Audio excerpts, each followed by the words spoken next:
Hello, everyone. It's Philip Lee returning with another episode of Civil War Chat. Today is the 27th of December, 2021. We're approaching the new year. And click on the subscribe button here in the lower right to subscribe to this channel. And also, please click on the notification button in the far upper right to be notified when each new episode is released. That's the way YouTube does it.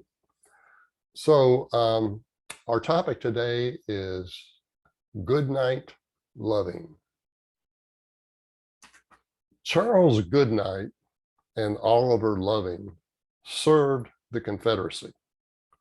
Goodnight as an enlisted man fighting Indians along the Texas frontier, and Loving as a supplier of beef to the Confederate armies. After the war, Texas had a surplus of cattle, which sold for about $10 a head in the state, but could bring $64 at the railheads in Missouri and Kansas, or the government Indian agencies in New Mexico, or the gold diggings in Colorado. As a result, a year after the war ended, Goodnight and Loving partnered to drive cattle, 2,000 of them, to a new and inadequately provisioned Navajo reservation near Sumner, New Mexico. Because it was inadequately provisioned, the prices they could get for the cattle were good. Since the reservation wanted only steers, Loving continued on to Colorado with 800 head of stocker cattle. Goodnight returned to Texas with $12,000 in gold to start organizing the next drive.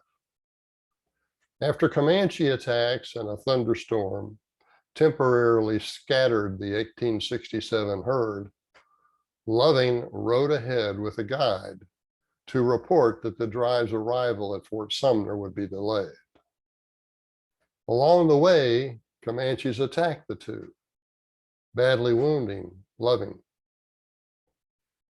The guide returned to the herd in order to notify Goodnight, while Loving struggled on his own to reach Fort Sumner, where Goodnight caught up with him after leaving the herd with the cowhands.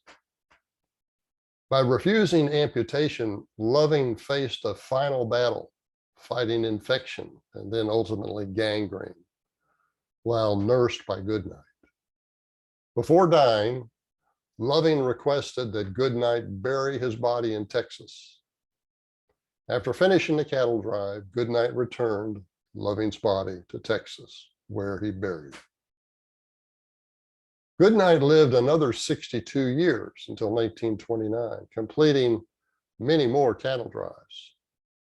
One of his most valued cowhands was Bose Ickard, an ex-slave who often served as a scout.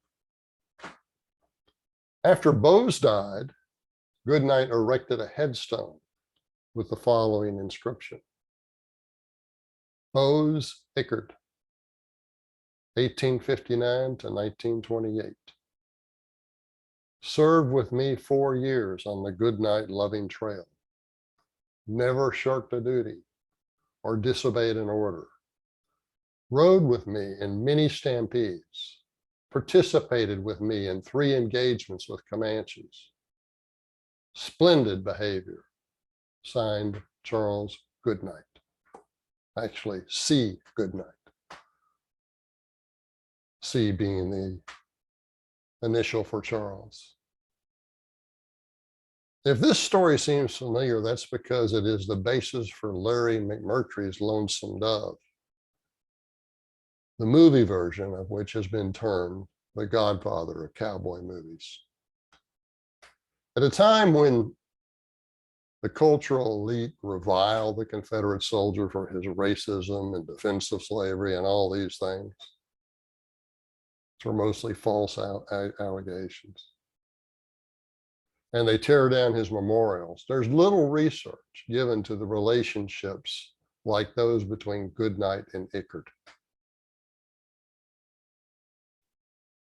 They only worked together for 4 years, but the inscription on Ickard's headstone shows that it does not appear that the ex-Confederate Goodnight had greater respect for any man than he did for the ex-slave Ickard. I-K-A-R-D. Okay, to get the truth about Reconstruction, you can buy U.S. Grant's Failed Presidency by Philip Lee, L-E-I-G-H. Amazon, Barnes & Noble, I think it's $22. Stories like this we don't hear. This book tells you the truth about Reconstruction.